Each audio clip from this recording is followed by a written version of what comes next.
ನಮಸ್ಕಾರ. ಸುದ್ದಿ ಮೃದಂಗ ವಿಶೇಷ ಕಾರ್ಯಕ್ರಮಕ್ಕೆ ಸ್ವಾಗತ. ನಾನು ಎಚ್.ಎಸ್. ಸುಧೀಂದ್ರ ಕುಮಾರ್. ಕೆಂಗೇರಿಯ ಅರ್ಧ ಶತಮಾನದ ಕರಗ ಉತ್ಸವ. ಕೆಂಗೇರಿಯ ಐತಿಹಾಸಿಕ ಪರಂಪರೆ ಉಳ್ಳುವಂಥ ಶ್ರೀ ಯಲ್ಲಮ್ಮ ದೇವಿಯ ಕರಗ ಮಹೋತ್ಸವಕ್ಕೆ 50 ವರ್ಷ. ಏಪ್ರಿಲ್ ಮೊದಲ ವಾರದಲ್ಲಿ ನಡೆಯುವಂತಹ ಯಲ್ಲಮ್ಮ ದೇವಿಯ ಕರಗ ಮಹೋತ್ಸವಕ್ಕೆ ಈ ಬಾರಿ 50ನೇ ವರ್ಷದ ಸಂಭ್ರಮ.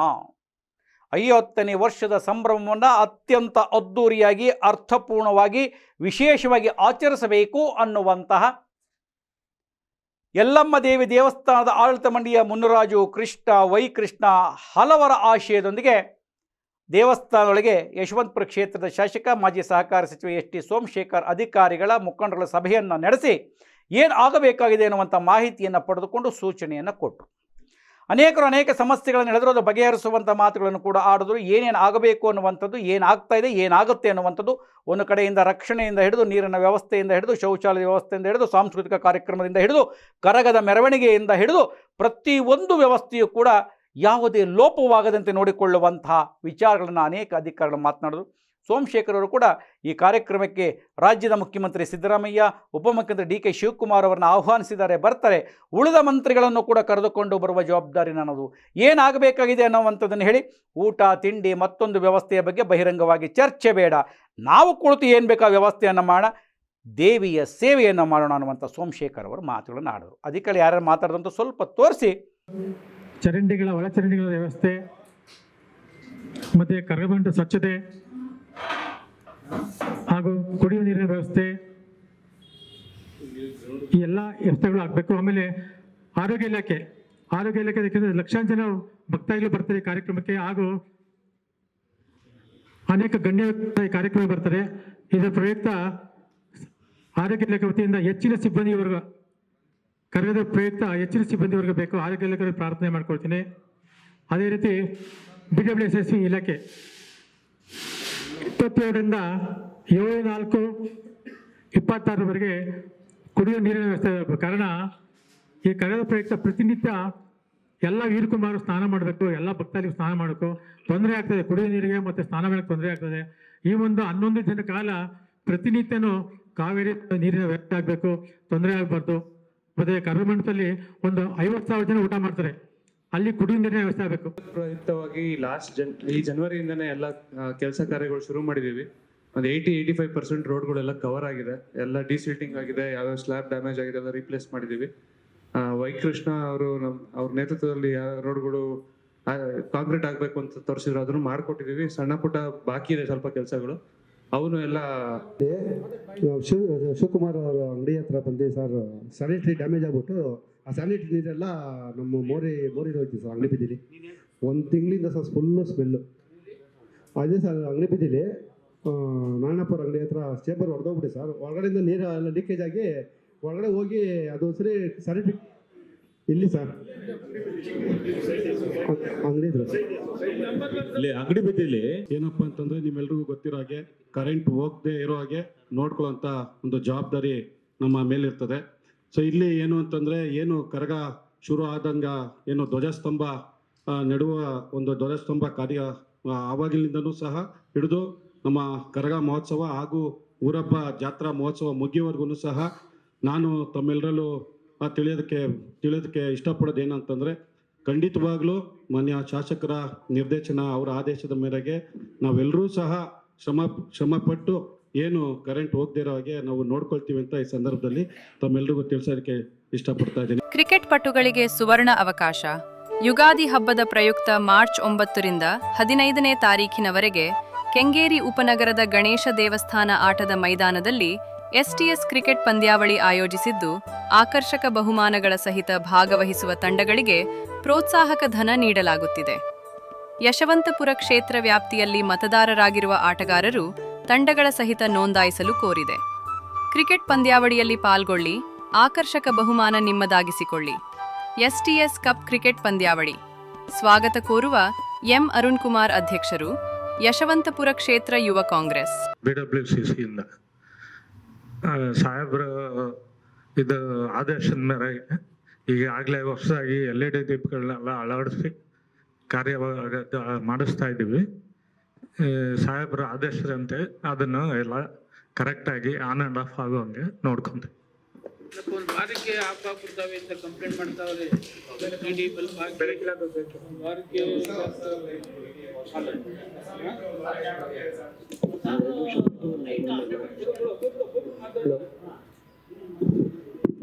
ಸರ್, ಈಗ ಹೊಸ ಲೈಟ್ ಹಾಕಿದ್ದಾರೆ, 2 ಪೋಲ್ಗೆ ಹಾಕಿದ್ದಾರೆ. ಅದು ಥ್ರೋ ಆಫ್ ಲೈಟ್ ಅಂತೀವಿ ನಾವು. ಅದೇನಾಗಿದೆ, ಒಂದೊಂದು ಪೋಲು ಹೆಚ್ಚು ಕಮ್ಮಿ 100 ಅಡಿ 3 ಮನೆ 4 ಮನೆಗೆ ಸೇರಿ ಬರುತ್ತೆ. ಥ್ರೋ ಆಫ್ ಲೈಟ್ ಏನಾಗ್ತಾ ಇದೆ, ಮಧ್ಯ ಜಾಗದಲ್ಲಿ ಕತ್ಲೆ ಇದೆ. ನಿಮಗೆ ಇವಾಗ ಹಾಕಿದರೆ ಒಂದು 40 ಫೀಟ್ವರೆಗೂ ಲೈಟ್, ಒಂದು ಲೈಟ್ ಇದು ಕಡೆಗೆ ಥ್ರೋ ಮಾಡುತ್ತೆ, ಇನ್ನೊಂದು ಕಡೆ 40 ಫೀಟ್ ಮಾಡುತ್ತೆ. ಸೊ 2 ಲೈಟಿಂದ 40 ಮಾಡಿದ್ರೆ 20 ಅಡಿ ಅಥವಾ 30 ಅಡಿ ಒಂದು ಮನೆಗೆ ಪೂರ್ತಿ ಕತ್ಲೆ ಇರುತ್ತೆ. ಸೊ ಒಂದ್ಸಲಿ ಅಬ್ಸರ್ವ್ ಮಾಡಿ, ನೀವು ವ್ಯಾಟ್ಸ್ ಇನ್ಕ್ರೀಸ್ ಮಾಡ್ಕೊಬೇಕಾಗಿ ಬರ್ಬೋದು. Sure, thank you. ನಮಸ್ಕಾರ. ರೈಲ್ವೆ ಅಂಡರ್ ಬ್ರಿಡ್ಜ್ ಕೆಳಗಡೆ 2 ಲೈಟ್ ಇರೋದು. ಸುಮಾರು 1,000ದಿಂದ 2,000 ಜನ ಓಡಾಡೋಂಥ ದಿನನಿತ್ಯ ಇದೆ. ಇವಾಗ ಕರಗದ ಸಮಯದಲ್ಲಿ ಸುಮಾರು ಒಂದು ಹೇಳ್ದಂಗೆ 1,00,000 ಜನ 50,000 ಜನ ಓಡಾಡ್ತಾರೆ. ಅದಕ್ಕೆ ಹೊಸದಾಗಿ ಒಂದು ಗೋಡೆ, ರೈಲ್ವೆ ಗೋಡೆ ಇದೆ. ಆ ಗೋಡೆಗೆ ಫಿಟ್ ಮಾಡಿಕೊಟ್ರೆ ಎಲ್ಲರಿಗೂ ಅನುಕೂಲ ಆಗುತ್ತೆ. ಇದನ್ನು ಕೂಡಲೇ ಮಾಡಬೇಕು ಅಂತ ಹೇಳ್ಬಿಟ್ಟು ತಮ್ಮಲ್ಲಿ ಮನವಿ ಮಾಡ್ತಾ ಇದ್ದೀನಿ.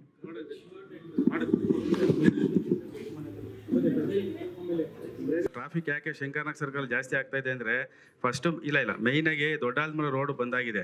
ದೊಡ್ಡಾಲ್ಮರ ರೋಡ್ ಬಂದಾಗಿರೋದ್ರಿಂದ ನಮ್ಗೆ ಎಲ್ಲೂ ಗಾಡಿ ಕಳ್ಸೋಕ್ಕೆ ಜಾಗನೇ ಇಲ್ಲ. ಸೊ ಅದು ಚಿಕ್ಕ ಗಾಡಿ ಆದರೆ ಕಳಿಸ್ಬಿಡ್ಬೋದು, ಅಲ್ಲೋಗಿ ಇಲ್ಲೋಗಿ ಇರ್ಬೋದು. ಲಾರಿಗಳನ್ನೆಲ್ಲ ನಾವು 11:30ವರೆಗೂ ಅಲ್ಲೇ ಸ್ಟಾಪ್ ಮಾಡಿಸಿರ್ತೀವಿ. ಆ ಕೊಂಬಘಟ್ಟ ಸರ್ಕಲ್ ಹತ್ರ, ಚಲಘಟ್ಟ ಹತ್ರ ಸ್ಟಾಪ್ ಮಾಡಿಸಿ 11:30 ಮೇಲೆ ಇಲ್ಲಿ ಬಿಡಿಸ್ತೀವಿ ನಾವು. ಅಲ್ಲಿವರೆಗೂ ಒಂದು ನಿಮಿಷ, ಅಲ್ಲಿವರೆಗೂ ಸ್ಕೂಲು ಕಾಲೇಜ್ಗೆ ಹೋಗೋ ಮಕ್ಳುಗಳೆಲ್ಲ ಹೋಗ್ಬಿಡ್ಲಿ ಅಂತೇಳಿ 8 ಗಂಟೆ 7:30 ಸ್ಟಾಪ್ ಮಾಡಿರ್ತೀವಿ. 11:30ವರೆಗೂ ಯಾವುದೇ ಒಂದು ಲಾರಿ ಬಂದ್ರೂ ಎಲ್ಲ ಯೂ ಟರ್ನ್ ಮಾಡಿಸ್ತೀವಿ. ಅವ್ರು ಹೆಂಗೆ ಕಳ್ತನದಲ್ಲಿ ಹೋದ್ರೂ ತಿರ್ಗಾ ನಾವು ಮಧು ಜಂಕ್ಷನ್ ಏನು ಪ್ರಿಯಾಕೃಷ್ಣ ಚೌಟ್ರಿ ಇದೆಯಲ್ಲ, ಚೌಟ್ರಿ ಯೂ ಟರ್ನ್ ಮಾಡಿ ಮತ್ತೆ ವಾಪಸ್ ಮೂರನೇ ಕರಗ. ನನಗೆ ಕೆಂಗೇರಿ CP ಆಗಿ ಬಂದಮೇಲೆ ನನಗಿದು 3ನೇ ಕರಗ. ಹಾಗಾಗಿ ಪ್ರತಿ ವರ್ಷದಿಂದ ಏನೇನು ಸಮಸ್ಯೆ ಆಗಿತ್ತು ಅದನ್ನ ಹೇಗೆ ಇಂಪ್ರೂವ್ ಮಾಡ್ಕೋಬೋದು ಅಂತ ನಾವು ಲಾಸ್ಟ್ ಇಯರು ಸ್ವಲ್ಪ ಅದರ ಹಿಂದಿನ ವರ್ಷಕ್ಕಿಂತ ಚೆನ್ನಾಗೇ ಮಾಡಿದ್ವಿ. ಕೆಲವು ಸಮಸ್ಯೆಗಳನ್ನ ಸಾರ್ವಜನಿಕರು ಮತ್ತು ಅಧಿಕಾರಿ ಮಹೋದಯರು ಎಲ್ಲ ಹೇಳಿದಿರಿ. ಅದನ್ನೆಲ್ಲ ನಮ್ಮ ಇನ್ಸ್ಪೆಕ್ಟರ್ ನೋಟ್ ಮಾಡ್ಕೊಂಡಿದ್ದಾರೆ, ನಾವು ಸಹ ಪರಿಗಣನೆ ತಗೊಂಡಿದ್ದೀವಿ. ಈಗ ನಾವು ಈ ಬಂದೋಬಸ್ತ್ಗೆ ಒಟ್ಟು 350 ಅಧಿಕಾರಿ ಸಿಬ್ಬಂದಿಗಳು ನಾವು ಕರ್ತವ್ಯದಲ್ಲಿರ್ತೀವಿ. ನಮಗೆ ಬಂದ ಮಾಹಿತಿಯಂತೆ 2ನೇ ತಾರೀಕು ಮತ್ತು 4ನೇ ತಾರೀಕು ಏಪ್ರಿಲ್ ಈ ಕರಗ ಉತ್ಸವದ ಕಾರ್ಯಕ್ರಮಗಳು ನಡೀತೀವಿ. 2ನೇ ತಾರೀಕು ಭಾಳ ಚಿಕ್ಕದಾಗಿರುತ್ತೆ. ನಮ್ಮ ಕೆಂಗೇರಿ ಠಾಣಾ ಮಟ್ಟದಲ್ಲೇ ನಾವು ಬಂದೋಬಸ್ತನ್ನ ಅಚ್ಚುಕಟ್ಟಾಗಿ ನಡೆಸ್ಕೊಡ್ತೀವಿ. ಹಾಗೆ 4ನೇ ತಾರೀಕೇನಿದೆ ಇದು ಕರಗ ಉತ್ಸವಕ್ಕೆ ಸಂಜೆ 5 ಗಂಟೆಯಿಂದ ಮರುದಿನ 10 ಗಂಟೆವರೆಗೂ ನಾವು 2 ಪಾಳಿಯಲ್ಲಿ ಈ 350 ಜನ ಅಧಿಕಾರಿ ಸಿಬ್ಬಂದಿನ ನಿಯೋಜಿಸ್ಕೊಂಡಿರ್ತೀವಿ. ಹೊರಗಡೆಯಿಂದ ನಮ್ಮ ಕೆಂಗೇರಿ ಸ್ಟೇಷನ್ ಅಲ್ಲದೆ ನನ್ನ ಉಪವಿಭಾಗದಲ್ಲಿ ಬರೋ ಇನ್ನೂ ಇತರ ಠಾಣೆ ಹಾಗೂ ನಮ್ಮ ಹೊರಗಡೆ ಠಾಣೆಗಳಿಂದನೂ ನಾವು ಅಧಿಕಾರಿ ಸಿಬ್ಬಂದಿಗಳನ್ನ ಕರೆದು ಅವರಿಗೆಲ್ಲ ರೋಲ್ ಕಾಲ್ ಮಾಡಿ ನಿಯೋಜಿಸಿ ಅವರಿಗೆಲ್ಲ ಸೂಕ್ತ ಸೂಚನೆಗಳನ್ನ ಕೊಟ್ಟು ನಾವು ಮಾಡ್ತೀವಿ. ಬಂದೋಬಸ್ತನ್ನು ಮುಖ್ಯವಾಗಿ ನಾವು ಈ ಯಲ್ಲಮ್ಮ ದೇವಸ್ಥಾನದ ಹತ್ರ ಒಂದು ಭಾಗ ಅಂತ, ಆಮೇಲೆ ಕರಗದ ಜೊತೆ ಒಂದು ಭಾಗ ಅಂತ, ಆಮೇಲೆ ಕರಗ ಸಾಗೋ ಮಾರ್ಗದ ಎಲ್ಲ ಭಾಗದಲ್ಲೂ ಸಹಿತ ನಾವು ಪಾಯಿಂಟ್ಗಳನ್ನ ನೇಮಿಸಿರ್ತೀವಿ, ಪಿಕೆಟ್ ಅಂತ ಹೇಳ್ತೀವಿ. ಅಲ್ಲಿ ನಮ್ಮ ಅಧಿಕಾರಿ ಸಿಬ್ಬಂದಿಗಳನ್ನ ಗಂಡಸರು ಆಯಿತು ಅಥವಾ ಮಹಿಳಾ ಅಧಿಕಾರಿ ಸಿಬ್ಬಂದಿಗಳಾಯ್ತು ಎಲ್ಲರನ್ನೂ ಸೂಕ್ತ ಸಂಖ್ಯೆಯಲ್ಲಿ ಸೂಕ್ತ ಸ್ಥಳದಲ್ಲಿ ನೇಮಿಸ್ಕೊಂಡಿರ್ತೀವಿ. ಸೊ ಪ್ರತಿ ವರ್ಷದಿಂದ ಸರ್ ಒಳ್ಳೆ ಬಂದೋಬಸ್ತ್ನ ನಾವು ಏರ್ಪಡಿಸ್ಕೊಡ್ತೀವಿ ಅಂತೇಳಿ ಆಶ್ವಾಸನೆ ಕೊಡ್ತೀನಿ. ಹಾಗೆ ನಮ್ಮ ಜಗದೀಶ್ ಅವರು ಸಹ ಎಲ್ಲ ಕೆಲವು ಪಾಯಿಂಟ್ಸ್ನ ನೋಟ್ ಮಾಡಿ ಆಲ್ರೆಡಿ ನಾವು ಡಿಸ್ಕಸ್ ಮಾಡಿದ್ದೀವಿ. ಅದರಂತೆ ಉತ್ತಮವಾದ ಒಂದು ಸಾರ್ವಜನಿಕ ಸುರಕ್ಷತೆಯನ್ನು ಒದಗಿಸೋ ಜೊತೆಗೆ ಈ ಕೆಲವು ವಿಷಯಗಳನ್ನ ಹೇಳಿದ್ರಿ, ಇದನ್ನು ಸಹಿತ ನಾವು ಗಮನದಲ್ಲಿ ಇಟ್ಕೊಳ್ತೀವಿ. ಈಗ ಜಾತ್ರೆ ಉತ್ಸವ ಅಂದಮೇಲೆ ಸ್ವಲ್ಪ ಎಲ್ಲೆಲ್ಲಿ ಬ್ಲ್ಯಾಕ್ ಸ್ಪಾಟ್ ಇದೆ ಅದನ್ನೆಲ್ಲ ಐಡೆಂಟಿಫೈ ಮಾಡ್ಕೊಳ್ತೀವಿ.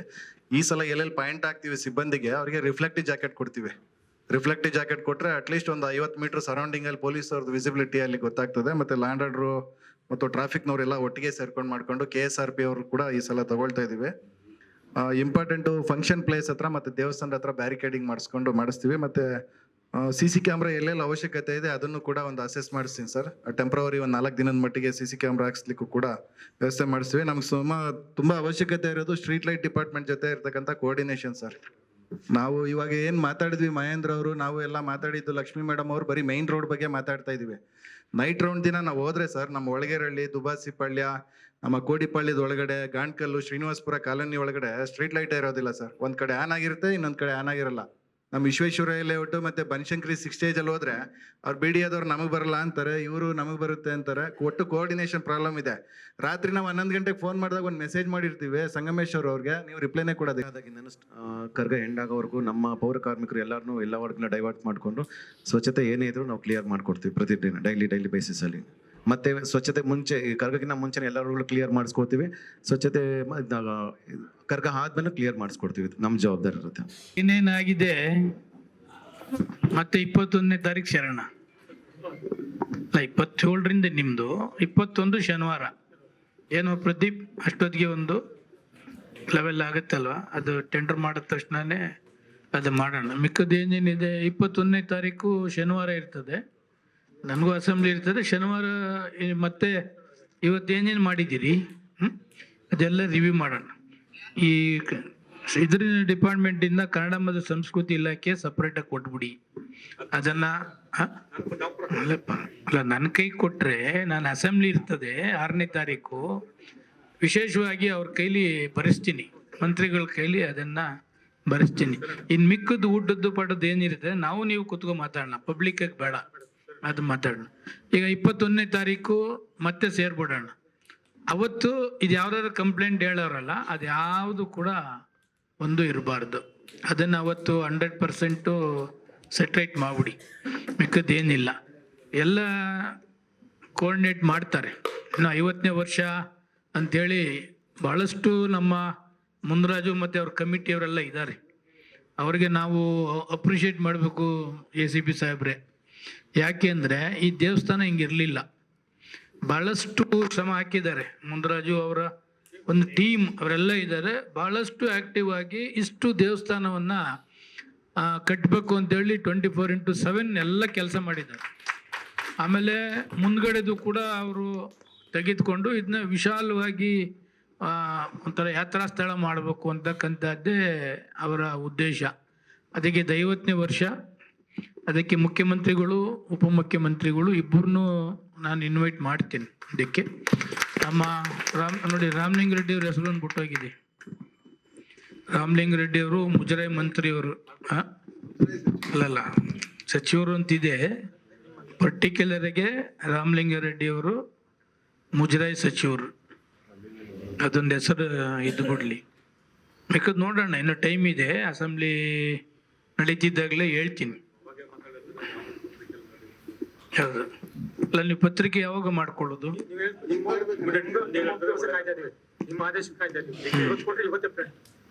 ಇಲ್ಲ ಇಲ್ಲ ಇಲ್ಲ 6ನೇ ತಾರೀಕು ಹೇಳ್ತೀನಿ.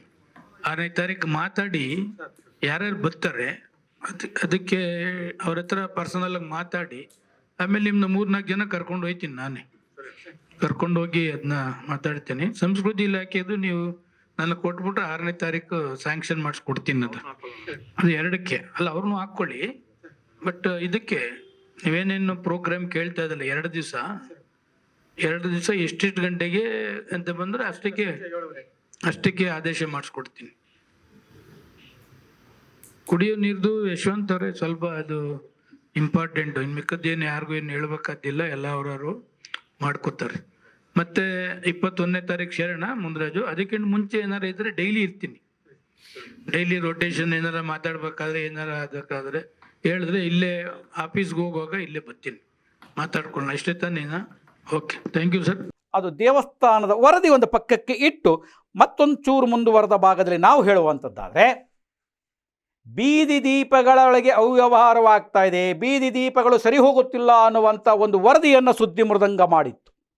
ಆ ವರದಿ ಅಲ್ಲಿ ನಿಜ ಅನ್ನುವಂಥದ್ದು ಬಹಿರಂಗವಾಯಿತು. ಪೊಲೀಸ್ ಅಧಿಕಾರಿಯೇ ನೇರವಾಗಿ ವಿದ್ಯುತ್ ದೀಪದಲ್ಲಿ ಆಗ್ತಾ ಇರತಕ್ಕಂಥ ಲೋಪಗಳ ಬಗ್ಗೆ ಮಾತನಾಡ್ತು. ನಮಗೊಂದು ರೀತಿ ಖುಷಿ ಆಯಿತು. ಸುದ್ದಿ ಮೃದಂಗ ಮಾಡಿದ ವರದಿ ನಿಜಕ್ಕೂ ಫಲಶ್ರುತಿಯಾಗ್ತಿದೆ ಅನ್ನುವಂಥ ಅಭಿಮಾನ ನಮ್ಮದಾಯಿತು. ಏನದು? ದೀಪಗಳನ್ನು ಹಾಕ್ತಾ ಇದ್ದೇವೆ, ದೀಪ ಅಳವಡಿಸಿದ್ದೇವೆ ಅನ್ನುವಂಥದ್ದನ್ನೆಲ್ಲವನ್ನು ಹೇಳಿದ್ರು. ವಿದ್ಯುತ್ ದೀಪದ ಜವಾಬ್ದಾರಿ ಹೊತ್ತಿರ್ತಕ್ಕಂಥ AEE ಅವರು. ಅದಾದ ಮೇಲೆ ಕೆಂಗೇರಿ ಪೊಲೀಸ್ ಠಾಣೆಯ ಸರ್ಕಲ್ ಇನ್ಸ್ಪೆಕ್ಟರ್ ಜಗದೀಶ್ ಮಾತನಾಡ್ತಾ ಹೇಳಿದ್ರು, ಎಲ್ಲ ವ್ಯವಸ್ಥೆಗಳನ್ನು ನಾವು ಮಾಡ್ತೇವೆ, ರಕ್ಷಣೆ ದೃಷ್ಟಿಯಿಂದ ಯೋಚನೆಯನ್ನು ಮಾಡ್ತೇವೆ, ಸಾಧ್ಯವಾದರೆ ಎಲ್ಲೆಲ್ಲಿ CC ಕ್ಯಾಮ್ರಾಗಳು ಬೇಕು 4-6 ದಿವಸಗಳಿಗೆ ತಾತ್ಕಾಲಿಕ CC ಕ್ಯಾಮ್ರಾಗಳನ್ನ ಅಳವಡಿಸ್ತೇವೆ, ಪೊಲೀಸ್ ಒಂದು ಜಾಸ್ತಿ ಮಾಡ್ತೇವೆ ಸಿಬ್ಬಂದಿಯನ್ನು ಅಂಥೇಳಿ ಪ್ರಾಕ್ಟಿಕಲಾಗಿ ಮಾತನಾಡಿದ್ರು. ನಾನು ಯಾಕೆ ಹೇಳ್ತಾ ಇದ್ದೀನಿ ಅಂತಂದರೆ, ಸಹಜವಾಗಿ ಪೊಲೀಸ್ ಅಧಿಕಾರಿಗಳು ಶಾಸಕರಿದ್ದಾಗ ಕೊಡುವ ಮಾಹಿತಿ ಒಂದು ರೀತಿ, ಆಮೇಲೆ ಒಂದು ಮಾಹಿತಿ ಇರುತ್ತೆ. ಜಗದೀಶ್ ಹಾಗೆ ಮಾಡಲಿಲ್ಲ. ಪ್ರಾಕ್ಟಿಕಲ್ಲಾಗಿ ಮಾತಾಡ್ತಾ ಹೋಗಿ ನಿಜಕ್ಕೂ ಆರಕ್ಷಕರು ಏನನ್ನು ಹೇಳಬೇಕಾಗಿತ್ತೋ ಅದನ್ನು ಬಹಿರಂಗವಾಗಿ ಹೇಳಿದ್ರು. ಅದಕ್ಕೆ ನಾನು ಜಗದೀಶ್ ಸರ್ಗೆ ಅಭಿನಂದನೆ ಹೇಳ್ತೀನಿ. ನಾವು ಅದನ್ನು ಹಿಂದೆ ಹೇಳಿದ್ವಿ ಅಂತ. ವಿದ್ಯುತ್ ದೀಪಗಳು ಸರಿಯಾಗಿ ಕೆಲಸ ಮಾಡ್ತಾ ಇಲ್ಲ. ನೀವು ಒಳಗಡೆಗೆ ಹೋದರೆ ಕೊಮ್ಮಘಟ್ಟ, ದುಬಾಸಿಪಾಳ್ಯ, ಇನ್ನು ಹಳ್ಳಿಗಳ ಒಳಗಡೆಗೆ ಹೋದರೆ ಅಲ್ಲಿ ವಿದ್ಯುತ್ ದೀಪಗಳೇ ಇಲ್ಲ, ಕತ್ತಲ ಆವರಿಸಿಕೊಳ್ಳುತ್ತಿದೆ ಅನ್ನುವಂಥ ಮಾಹಿತಿಯನ್ನು ಜಗದೀಶ್ ಅವರು ಕೊಟ್ಟರು. ಫೋನ್ ಮಾಡಿದ್ರೆ ಫೋನ್ ರಿಸೀವ್ ಮಾಡೋದಿಲ್ಲ, ಅದಕ್ಕೆ ಸಂಬಂಧಪಟ್ಟಂಥವ್ರು ಅಲ್ಲೇ ಕುಳಿತಿದ್ರು ಅಧಿಕಾರಿಗಳು, ಫೋನ್ ರಿಸೀವ್ ಮಾಡೋದಿಲ್ಲ ಅವರು. ರಾತ್ರಿ ಫೋನ್ ರಿಸೀವ್ ಮಾಡಬೇಡಿ ಸ್ವಾಮಿ, ಬೆಳಗ್ಗೆ ಫೋನ್ ರಿಸೀವ್ ಮಾಡಿ, ಮಾಡೋದಿಲ್ಲ. ಇದರಿಂದ ತುಂಬ ತೊಂದರೆ ಆಗ್ತಿದೆ, ಕಳ್ಳತನ ಜಾಸ್ತಿ ಆಗ್ತಿದೆ, ಮಹಿಳೆಯರಿಗೆ ಸುರಕ್ಷತೆ ಕಷ್ಟ ಆಗ್ತಿದೆ ಅನ್ನುವಂಥ ಮಾಹಿತಿಯನ್ನು ವಿದ್ಯುತ್ ದೀಪಗಳ ಹೊಣೆ ಹೊತ್ತಿರ್ತಕ್ಕಂಥವ್ರು ಹೇಗೆ ನಿರ್ವಹಿಸ್ತಾ ಇದ್ದಾರೆ ಅನ್ನೋದಕ್ಕೆ ಆರಕ್ಷಕ ನಿರೀಕ್ಷಕರಾಗಿರ್ತಕ್ಕಂಥ ಜಗದೀಶ್ ಅವರು ಹೇಳಿದರು. ಮೆಚ್ಕೋಬೇಕಿದೆ. ಒಂದು ದಿನ ನಾವು ಹೋದ್ರೆ ಸರ್, ನಮ್ಮ ಒಳಗೇರಹಳ್ಳಿ, ದುಬಾಸಿಪಾಳ್ಯ, ನಮ್ಮ ಕೋಡಿಪಾಳ್ಯದ ಒಳಗಡೆ, ಗಾಣ್ಕಲ್ಲು, ಶ್ರೀನಿವಾಸಪುರ ಕಾಲೋನಿ ಒಳಗಡೆ ಸ್ಟ್ರೀಟ್ ಲೈಟ್ ಇರೋದಿಲ್ಲ ಸರ್. ಒಂದ್ ಕಡೆ ಆನ್ ಆಗಿರುತ್ತೆ, ಇನ್ನೊಂದ್ ಕಡೆ ಆನ್ ಆಗಿರಲ್ಲ. ನಮ್ಮ ವಿಶ್ವೇಶ್ವರಯ್ಯ ಲೇಔಟ್ ಮತ್ತೆ ಬನಶಂಕರಿ 6 ಸ್ಟೇಜಲ್ಲಿ ಹೋದ್ರೆ ಅವ್ರು ಬಿ ಡಿ ಆದವ್ರು ನಮಗೆ ಬರಲ್ಲ ಅಂತಾರೆ, ಇವರು ನಮಗೆ ಬರುತ್ತೆ ಅಂತಾರೆ. ಒಟ್ಟು ಕೋಆರ್ಡಿನೇಷನ್ ಪ್ರಾಬ್ಲಮ್ ಇದೆ. ರಾತ್ರಿ ನಾವು 11 ಗಂಟೆಗೆ ಫೋನ್ ಮಾಡಿದಾಗ ಒಂದು ಮೆಸೇಜ್ ಮಾಡಿರ್ತೀವಿ ಸಂಗಮೇಶ್ವರ್ ಅವ್ರಿಗೆ, ನೀವು ರಿಪ್ಲೈನೇ ಕೊಡೋದಿಲ್ಲ. ತುಂಬಾ ಸಮಸ್ಯೆ ಇದೆ. ನೀವು ರಾತ್ರಿ ಮಲ್ಕೊಂಡಿರ್ತೀರಿ, ನಾವು ಫೋನ್ ಮಾಡ್ತೀವಿ, ಫೋನ್ ಎತ್ತೋದಿಲ್ಲ. ಆಯ್ತು, ಬೆಳಗ್ಗೆನಾರು ಎದ್ದು ರಿಪ್ಲೈ ಮಾಡ್ಬೇಕಲ್ಲ. ನಮ್ಮ 80 ಫೀಟ್ ರೋಡ್ ಸರ್, ಕೆಂಗೇರಿನ ಉಪನಗರ 80 ಫೀಟ್ ರೋಡ್ನಲ್ಲಿ ಸ್ಟ್ರೀಟ್ ಲೈಟ್ ಹಾಕವ್ರೆ. ಕೆಳಗಡೆ ಎಲ್ಲ ಮರದ ಎಲೆ ಎಲ್ಲ ಹರಡ್ಕೊಂಡ್ಬಿಟ್ಟು ಕೆಳಗಡೆ ಸ್ಟ್ರೀಟ್ ಲೈಟೇ ಬೀಳೋದಿಲ್ಲ ಸರ್. ನಾವೆಲ್ಲ ಇಂಪಾರ್ಟೆಂಟ್ ಏರಿಯಾದಲ್ಲಿ ಹೆಣ್ಮಕ್ಳು ಓಡಾಡ್ತಾರೆ. ರೈಲ್ವೆ ಸ್ಟೇಷನ್, ಬಸ್ ಸ್ಟ್ಯಾಂಡ್ ಇದೆ. ನಮ್ಮ ಕೊಮ್ಘಟ್ಟ ರೋಡ್ನಲ್ಲಿ ಬಂಡೆಮಠದಿಂದ ಅರ್ಧ ಮೇಲಕ್ಕೆ ಆನ್ ಆಗಿರ್ತದೆ, ಆ ಸ್ಮಶಾನದ ಹತ್ರ ಬರ್ಬೇಕಾದ್ರೆ ಸ್ಟ್ರೀಟ್ ಲೈಟ್ ಆನ್ ಆಗಿರೋದಿಲ್ಲ. ಅಲ್ಲಿ ನಮ್ಮ CC ಕ್ಯಾಮ್ರಾ ಇದ್ರೂ ಸ್ಟ್ರೀಟ್ ಲೈಟ್ ಆನ್ ಆಗಿರೋದಿಲ್ಲ, ಏನೂ ಗೊತ್ತಾಗೋದಿಲ್ಲ. ಮೊನ್ನೆ ಕಾರ್ಯಕ್ರಮ ಮಹಾಶಿವರಾತ್ರಿ ದಿನ ಸರ್, ಒಬ್ರು ಕೋಡಿಪಳ್ಳಿದವ್ರು, ಒಬ್ರು ವಯಸ್ಸಾದ ಹೆಣ್ಮಗಳು, ಸುಮಾರು 80 ವರ್ಷದ ಹೆಣ್ಮಗಳು, ಗಣೇಶ ದೇವಸ್ಥಾನದಿಂದ ನಮ್ಮ ಶಿವರಾತ್ರಿ ಕಾರ್ಯಕ್ರಮ ನೋಡಕ್ ಬರ್ಬೇಕಾದ್ರೆ ಒಂದು ತಾಲಿ ಕಿತ್ಕೊಂಡು ಹೋದ್ರು ಸರ್. ರಾತ್ರಿ 9 ಗಂಟೆನಲ್ಲಿ ಗಣೇಶ ದೇವಸ್ಥಾನದಿಂದ ಹೊರಗೆ ಬಂದ ಕೂಡಲೇ ಹೋದ್ರು. ಒಂದು 5 ಗ್ರಾಮ್ದು ತಾಳಿ ಕಿತ್ಕೊಂಡು ಹೋಗಿದ್ರು. ಅದಾದ 4 ದಿನಕ್ಕೆ ನಾವು ಹೋಗಿ ಪತ್ತೆ ಮಾಡಿ ಇಟ್ಕೊಂಡು ಬಂದು ಈಗ ವಾಪಸ್ ಕೊಟ್ವಿ ಸರ್. ಕುಂಬ್ಳಗೋಡಿಂದ ಯಾರೋ ಬಂದಿದ್ರು. ಏನಾಗುತ್ತೆ, ಮನುಷ್ಯನಿಗೆ ಕತ್ಲೆ ಆದ ಕೂಡಲೇ ಏನೋ ಒಂಥರ ಉಚಿತನ ಶುರು ಆಗ್ತದೆ. ಆಗ್ಲೋತಿದ್ರೆ ಸ್ಟ್ರೀಟ್ ಲೈಟ್ ಇದ್ರೆ ನಾರ್ಮಲ್ ಆಗಿರ್ತಾರೆ ಸರ್. ಸಡನ್ ಆಗಿ ಕತ್ಲೆನಲ್ಲಿ ಬಂತು ಅಂದ್ರೆ ಯಾರೋ ಹೆಣ್ಮಕ್ಳು ಬರ್ತಾರೆ, ವಯಸ್ಸಾದವ್ರು ಬರ್ತಾರೆ. ಕಾರ್ಯಕ್ರಮ ಅಷ್ಟೆಲ್ಲ ಕಷ್ಟಪಟ್ಟು ಸುವ್ಯವಸ್ಥಿತವಾಗಿ ಮಾಡಿರ್ತೀವಿ, ಯಾವುದೋ ಒಂದು ಸಣ್ಣ ಆ ಥರದ ಇನ್ಸಿಡೆಂಟ್ ಕಪ್ಪಚುಕ್ಕೆ ಬರ್ತದೆ. ನಾವಿಲ್ಲಿ ನಿಮಗೆ ಆಪಾದನೆ ಮಾಡ್ತಾ ಇಲ್ಲ ಸರ್, ನಿಮ್ಗೆ ಚಾಲೆಂಜಸ್ ಇರ್ಬೋದು, ತುಂಬಾ ಇರ್ಬೋದು, ಬಟ್ ಕೋಆರ್ಡಿನೇಷನ್ ಇರ್ಬೇಕಲ್ಲ. ಏನಾಯ್ತು ಅಂತ ಹೇಳಿದ್ರೆ ನಮ್ಮ ಕಡೆಯಿಂದನಾದ್ರು ಈ ಕಾರ್ಯಕ್ರಮಕ್ಕೆ ಮಾಡ್ತೀವಿ. ಅವ್ರು ಮೇಡಮ್ ಹೇಳಿದ್ರು, ರೈಲ್ವೆ ಸ್ಟೇಷನ್, ಬಸ್ ಸ್ಟ್ಯಾಂಡ್ ಹತ್ರ ಅಲ್ಲಿ ಯಾವನ ಕೇರಳ ಕಡೆಯವನು ಗಾರ್ಮೆಂಟ್ಸ್ ಅಲ್ಲಿ ಕೆಲಸ ಮಾಡ್ತಿದ್ರು, ಸಂಬಳ ಕೊಟ್ಟಿಲ್ಲ ಅಂದ್ಬಿಟ್ಟು ಕೆಂಗೇರಿ ಬಸ್ ಸ್ಟ್ಯಾಂಡ್ ಇಂದ ಮುಂದೆ ಬಂದ್ಬಿಟ್ಟು ನೇಣಾಕೊಂಡು ಸತ್ತೋಗ್ಬಿಡ್ತಾನೆ. ಕತ್ಲೆನಲ್ಲಿ ಯಾರು ಕಾಣೋದೇ ಇಲ್ಲ. ಬೆಳಿಗ್ಗೆ 10 ಗಂಟೆಗೆ ಜನ ಎಲ್ಲ ನಿಂತ್ಕೊಂಡು ಏನು ಫೋಟೋ ಹಾಕೊಂಡು ವಿಡಿಯೋ ಹಾಕೊಂಡು ವೈರಲ್ ಮಾಡ್ತಾರೆ. ಜನಕ್ಕೆ ಆತಂಕ ಆಗುವಂತ ಯಾವುದೇ ಪರಿಸ್ಥಿತಿನ ನಾವು ನಿರ್ಮಾಣ ಮಾಡೋದು ಬೇಡ. ಬಸ್ ಸ್ಟ್ಯಾಂಡು, ರೈಲ್ವೆ ಸ್ಟೇಷನ್, ಇಲ್ಲ ಪ್ರತಿದಿನ 50,000 ಜನ ಮೂವ್ಮೆಂಟ್ ಆಗುತ್ತೆ ರೈಲ್ವೆ ಸ್ಟೇಷನ್ ಇಂದ ಬಸ್ ಸ್ಟ್ಯಾಂಡ್ಗೆ. ಆ ಕತ್ಲೆನಲ್ಲಿ ಒಬ್ಳು ಹೆಣ್ಮಗಳು ಊರಿಂದ ಏನೋ ಸಾಮಾನು ತಗೋ ಬಂದಿರ್ತಾರೆ, ಕತ್ಲೆನಲ್ಲಿ ಬಾಯದಲ್ಲಿ ಓಡಾಡ್ತಾರೆ ಅಂದ್ರೆ ನಾವು ಇನ್ನೇನು ಸುರಕ್ಷತೆ ಕೊಟ್ಟಂಗೆ ಆಗ್ತದೆ ಅವ್ರಿಗೆ. ದಯವಿಟ್ಟು ನಮ್ಮ ಜೊತೆ ಕೋಆರ್ಡಿನೇಟ್ ಮಾಡಿ ಹೇಳಿ ಮಾಡೋಣ. ಸಾಹೇಬ್ರಿದ್ದಾರೆ, ಏನು ಅದಕ್ಕೆಲ್ಲ ಸಪೋರ್ಟ್ ಮಾಡ್ತಾರೆ. ಬಟ್ ನೀವು ನಮಗೆ ರಿಪ್ಲೈನೇ ಮಾಡೋದಿಲ್ಲ ಸರ್, ಅದು ಸಮಸ್ಯೆ ಆಗ್ತಾ ಇರೋದು. ಸ್ಟ್ರೀಟ್ ಲೈಟ್ ಡಿಪಾರ್ಟ್ಮೆಂಟ್ ಅವರ ನಾವು ನೀವು ಮನವಿ ಮಾಡಿದ್ವಿ, ತಿಂಗಳಿಗೆ ಒಂದ್ಸಲ ನಮ್ಮ ಜೊತೆ ಬನ್ನಿ. ನಮ್ಮ ಜೀಪಲ್ಲಿ ನಮ್ಮ ಕೆಂಗೇರಿ ಏರಿಯಾ ಕಂಪ್ಲೀಟ್ ಓಡಾಡ್ತಾ ಇರ್ತೀವಿ, ನಿಮ್ಗೆ ತೋರಿಸ್ತೀವಿ ಎಲ್ಲೆಲ್ಲಿ ಬ್ಲಾಕ್ ಸ್ಪಾಟ್ ಇದೆ, ಎಲ್ಲಿ ಲೈಟ್ ಆನ್ ಆಗ್ತಿಲ್ಲ ಅಂತ. ನೈಟ್ ಹೊತ್ತು ನೀವು ನೋಡಿದ್ರೆ ಗೊತ್ತಾಗ್ತದೆ. ನೀವು ಯಾವುದೋ ಒಬ್ಬ ಹುಡುಗನ್ ಬಿಟ್ಟಿರ್ತೀರಿ, ಅವ್ನು ಬರ್ತಾನೆ ಹೊರಟೇ ಹೋಯ್ತಾನೆ. ದಯವಿಟ್ಟು ಆ ಥರ ಮಾಡಬೇಡಿ. ಕರ್ಗದಲ್ಲಿ ಏನಿದೆ ನಾವೆಲ್ಲ ಒಂದು ಸ್ವಲ್ಪ ಸ್ಪೆಷಲ್ ಆಗಿ ಏನೋ ಅಟೆನ್ಷನ್. ಕ್ರಿಕೆಟ್ ಪಟುಗಳಿಗೆ ಸುವರ್ಣ ಅವಕಾಶ. ಯುಗಾದಿ ಹಬ್ಬದ ಪ್ರಯುಕ್ತ ಮಾರ್ಚ್ 9ರಿಂದ 15ನೇ ತಾರೀಖಿನವರೆಗೆ ಕೆಂಗೇರಿ ಉಪನಗರದ ಗಣೇಶ ದೇವಸ್ಥಾನ ಆಟದ ಮೈದಾನದಲ್ಲಿ STS ಕ್ರಿಕೆಟ್ ಪಂದ್ಯಾವಳಿ ಆಯೋಜಿಸಿದ್ದು, ಆಕರ್ಷಕ ಬಹುಮಾನಗಳ ಸಹಿತ ಭಾಗವಹಿಸುವ ತಂಡಗಳಿಗೆ ಪ್ರೋತ್ಸಾಹಕ ಧನ ನೀಡಲಾಗುತ್ತಿದೆ. ಯಶವಂತಪುರ ಕ್ಷೇತ್ರ ವ್ಯಾಪ್ತಿಯಲ್ಲಿ ಮತದಾರರಾಗಿರುವ ಆಟಗಾರರು ತಂಡಗಳ ಸಹಿತ ನೋಂದಾಯಿಸಲು ಕೋರಿದೆ. ಕ್ರಿಕೆಟ್ ಪಂದ್ಯಾವಳಿಯಲ್ಲಿ ಪಾಲ್ಗೊಳ್ಳಿ, ಆಕರ್ಷಕ ಬಹುಮಾನ ನಿಮ್ಮದಾಗಿಸಿಕೊಳ್ಳಿ. STS ಕಪ್ ಕ್ರಿಕೆಟ್ ಪಂದ್ಯಾವಳಿ. ಸ್ವಾಗತ ಕೋರುವ ಎಂ ಅರುಣ್ ಕುಮಾರ್, ಅಧ್ಯಕ್ಷರು, ಯಶವಂತಪುರ ಕ್ಷೇತ್ರ ಯುವ ಕಾಂಗ್ರೆಸ್. ಹೇಳ್ಬೋದಾಗಿತ್ತು ಒಂದಿಷ್ಟು ಲೈಟ್ ಹೆಂಗಿದ್ರು. ಸೋಮಶೇಖರ್ ಅವರಂತೂ ಬಹುಶಃ ಸೂರ್ಯನ ಬೆಳಕಿನಿಗಿಂತ ಜಾಸ್ತಿ ಆಗುವಷ್ಟು ವಿದ್ಯುತ್ ದೀಪಗಳನ್ನು ಅನುದಾನ ಕೊಟ್ಟುಬಿಟ್ಟಿದ್ದಾರೆ. ಯಾರ ಮನೆ ನಾವು ಏನು ಬೇಕಾದ್ರೂ ಬೆಳಕು ಮಾಡ್ಕೊಳ್ಳಿ ಅಂತ ಕೊಟ್ಟುಬಿಟ್ಟಿದ್ದಾರೆ. ಚಿಂತೆ ಇಲ್ಲ, ಅದರೊಳಗೆ ಎಷ್ಟೆಷ್ಟು ಮನೆ ಬೆಳಕು ಯಾರು ಮಾಡ್ಕೊಂಡಿದ್ದಾರೆ ಅಂತ ಆಮೇಲೆ ನೋಡೋಣ. ಅಷ್ಟೊಂದು ವಿದ್ಯುತ್ ದೀಪಗಳನ್ನು ತಂದರೂ ಕೂಡ ವಿದ್ಯುತ್ ದೀಪ ಬರುವುದಿಲ್ಲ, ಹತ್ತುವುದಿಲ್ಲ, ಹಾಕುವುದಿಲ್ಲ. ಏನು ಕರ್ಮರಿ ಇದು? ಪೊಲೀಸ್ನವ್ರು ಅವರೇ ಹೇಳಿದ್ರು, ನಾವು ಗಸ್ತು ತಿರುಗ್ತೇವೆ ಮಧ್ಯರಾತ್ರಿ ಒಳಗೆ, ಕತ್ತಲ ಆವರಿಸಿರುತ್ತೆ, ಅಲ್ಲಿ ಹೋಗೋಕ್ಕಾಗೋದಿಲ್ಲ, ಅಲ್ಲಿ ಹೋದರೆ ಏನೇನೋ ತೊಂದರೆ ಆಗಿದೆ, ಏನು ಮಾಡಬೇಕು ಅಂದರೆ ವಿದ್ಯುತ್ ದೀಪದ ನಿರ್ವಹಣೆ ಹೇಗೆ ಆಗುತ್ತಿದೆ, ಆ ನಿರ್ವಹಣೆಯನ್ನು ನಾನು ಮಾಡಿಬಿಡುತ್ತಿದ್ದೇನೆ ಅಂತೇಳಿ ಸ್ಥಳೀಯ ರಾಜಕಾರಣಿಗಳು ಬೆನ್ನು ತಟ್ಟಿಕೊಳ್ಳುತ್ತಿದ್ದೀರಲ್ಲ, ಅಲ್ಲಿ ಅವರು ಸರ್ಕಲ್ ಇನ್ಸ್ಪೆಕ್ಟರ್ ಜಗದೀಶ್ ಅವರು ಬರೀ ಅಧಿಕಾರಿಗೆ ಹೇಳಿದ್ದಲ್ಲ, ಅದರ ಹೊಣೆಯನ್ನು ಹೊತ್ತು ಮಾಡಿಸುತ್ತಿದ್ದೇನೆ ಎಂದು ಮೆರೆಯುತ್ತಿದ್ದಾರಲ್ಲ, ಅವ್ರಿಗೂ ಉಗಿದ ಹಾಗೆ. ಇದರಿಂದ ನಿಮಗೇನಾಯಿತು? ಲಕ್ಷ ಲಕ್ಷ ಅನುದಾನ ಕೊಟ್ಟಂಥ ಸೋಮಶೇಖರ್ ಅವ್ರಿಗೆ ಏನಾಯಿತು ಅನ್ನೋದು ನೀವು ಯೋಚನೆ ಮಾಡಬೇಕು. ಈ ಪರಿಸ್ಥಿತಿ, ಅದ್ರ ಜೊತೆಯೊಳಗೆ ಅನೇಕ ವಿಚಾರಗಳನ್ನು ಜಗದೀಶ್ ಅವ್ರ ಗಮನಕ್ಕೆ ತಂದರು ರಕ್ಷಣೆಯ ದೃಷ್ಟಿಯಿಂದ. ಇನ್ನು ಮುಂದಾದರೂ ಬೆಳಗ್ಗೆ ಹೊತ್ತಲ್ಲಿ ಫೋನ್ ಎತ್ತಿ, ಇಲ್ಲ ನಮ್ಮ ಜೊತೆಗೆ ಒಂದು ದಿವಸ ರಾತ್ರಿ ಬಂದು ಗಸ್ತು ತಿರುಗುವಾಗ ತೋರಿಸ್ತೀವಿ ಎಲ್ಲೆಲ್ಲಿ ಏನೇನಾಗಿದೆ ಅಂತೇಳಿ. ಆ ಮಧ್ಯೊಳಗೆ ಇನ್ನೊಂದು ಸಲಹೆಯನ್ನು ಕೊಟ್ಟದ್ದು ನಿಜಕ್ಕೂ ಮೆಚ್ಚಬೇಕಾದಂಥದ್ದು. ಗಣೇಶ ಗ್ರೌಂಡಲ್ಲಿ ಕ್ರಿಕೆಟ್ ಮಾಡ್ತಾ ಇದ್ದೀರಿ, ಹಿಂದೆ ಮಹಾಶಿವರಾತ್ರಿ ಆಯಿತು, ಜನಜಂಗುಳಿ ಜಾಸ್ತಿ ಆಯಿತು. ಬಟ್ ಇರುವಂಥದ್ದು ಎಂಟ್ರಿ ಎಕ್ಸಿಟಿಗೆ ಒಂದೇ ಗೇಟು. ಅವತ್ತು ರಾತ್ರಿ ಒಬ್ಬರು ತಾಳಿ ಕಳ್ಳತನ ಆಯಿತು, ಅದನ್ನು ಹುಡುಕಿ ಪತ್ತೆ ಹಚ್ಚಿ ಕೊಟ್ಟಿದ್ದೇವೆ, ಪ್ರಶ್ನೆ ಬೇರೆ. ಅನಾಹುತ ಆಗಬಾರ್ದು ಅಂತ ಹೇಳಿದ್ರೆ ಒಂದು ಕಡೆ ಎಕ್ಸಿಟ್ಟು, ಒಂದು ಕಡೆ ಎಂಟ್ರಿ, ಇನ್ನೊಂದು ಕಡೆಗೆ ಎಮರ್ಜೆನ್ಸಿ ಎಕ್ಸಿಟನ್ನು ಕೊಡಿ, ಬೀಗ ಹಾಕಿ ಇಟ್ಟುಕೊಂಡಿರ್ತೇವೆ, ಸಂದರ್ಭ ಬಂದಾಗ ಉಪಯೋಗಿಸಬೇಕಾಗತ್ತೆ ಅಂತೇಳಿ. ಜಗದೀಶ್ ಅವರನ್ನ ಹೊಗಳಿಕೆಗೆ ಈ ಮಾತುಗಳನ್ನು ನಾನು ಬಳಸ್ತಾ ಇಲ್ಲ ಸರ್. ನಿಜಕ್ಕೂ ನೀವು ಪ್ರಾಕ್ಟಿಕಲ್ ಮ್ಯಾನ್, ಪ್ರಾಕ್ಟಿಕಲ್ ಆಗಿ ಥಿಂಕ್ ಮಾಡ್ತೀರಿ. ಪೊಲೀಸ್ ಡ್ರೆಸ್ ಹಾಕಿದಾಗಲೂ ಪ್ರಾಕ್ಟಿಕಲ್ ಥಿಂಕಿಂಗ್, ಪೊಲೀಸ್ ಡ್ರೆಸ್ ಹಾಕದೇ ಇದ್ದಾಗಲೂ ಪ್ರಾಕ್ಟಿಕಲ್ ಥಿಂಕಿಂಗ್. ನಿಜಕ್ಕೂ ಮೆಚ್ಚುವಂಥ ಸಂಗತಿ. ಅಲ್ಲಿ ಅನೇಕ ವಿಚಾರವನ್ನು ಹೇಳಿದ್ರು. ಬೆಸ್ಕಾಂನ ಅವರು ಕೂಡ ಶಿವಕುಮಾರ್ ತುಂಬ ಅತ್ಯುತ್ತಮವಾದ ಮಾತುಗಳನ್ನ ಆಡಿದ್ರು, ನಾವು ಕೆಲಸ ಮಾಡ್ತೀವಿ ಅಂತ. ಅಲ್ಲೆಲ್ಲ ಕೆಲಸ ಮಾಡೋಕ್ಕೆ ರೆಡಿ ಇದ್ದಾರೆ. ಉಳಿದ ಅಧಿಕಾರಿ ಸ್ಪಂದಿಸಬೇಕಲ್ವ, ಇದನ್ನು ಗಮನಿಸಿ ಅಂತ ಹೇಳ್ತಾ. ಆ ವಿದ್ಯುತ್ ದೀಪದ ವಿಚಾರ ಬಂದಾಗ ಶಿವಮಾದಯ್ಯನವರು ಕೂಡ ಹಾರಾಡಿದ್ರು.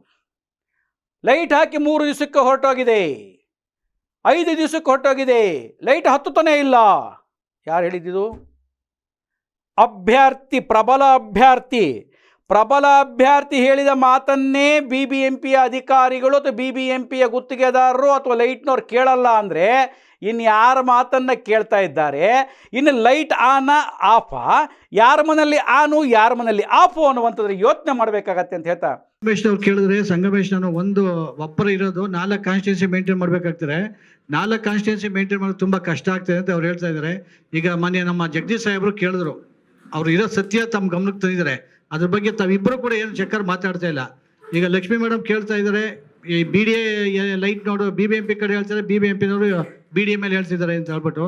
ಇದಕ್ಕೆ ಸೊಲ್ಯೂಷನ್ ಮೊನ್ನೆ ನೀವು ಹಾಕಿ 15 ದಿವಸ ಆಗಿಲ್ಲ, 10 ಲೈಟ್ ಹಾಕಿದ್ರೆ 5 ಲೈಟ್ ಈಗ ಆಲ್ರೆಡಿ ಬರ್ತಾ ಇಲ್ಲ, ಆನೆ ಆಗ್ತಾ ಇಲ್ಲ. ಆಮೇಲೆ 90 ವರ್ಷ ಹಾಕಿರೋ ಕಡೆ 60 ಹಾಕಿದ್ರೆ, 60 ಹಾಕೋ ಕಡೆ 40 ಹಾಕಿದ್ರೆ ಎಲ್ಲೂ ಬೆಳಕೆ ಬರ್ತಾ ಇಲ್ಲ. ಸಾಹೇಬರು ಎಲ್ಲ ಇಲಾಖೆಗೂ ಸರ್ಕಾರದಿಂದ ಕೊಡ್ಸೋಕೆ ಅನುದಾನ ಕೊಡ್ತಾ ಇದ್ದಾರೆ. ಜನಕ್ಕೆ ಲೋಕಲ್ ಲೀಡರ್ಗಳು ರೆಸ್ಪಾನ್ಸ್ ಮಾಡಬೇಕಾಗಿದೆ. ಇದೇ ರೀತಿ ಆದರೆ ಇವತ್ತು ಲೈಟ್ಸು ಮತ್ತು ಕುಡಿಯೋ ನೀರು ಸಮಸ್ಯೆ ಬೇಸಿಗೆ ಜಾಸ್ತಿ ಆಗ್ತಾ ಇರೋದ್ರಿಂದ 2 ಸಮಸ್ಯೆ ಸಿಕ್ಕಾಬಟ್ಟೆ ಜಾಸ್ತಿ ಆಗ್ತಾರೆ.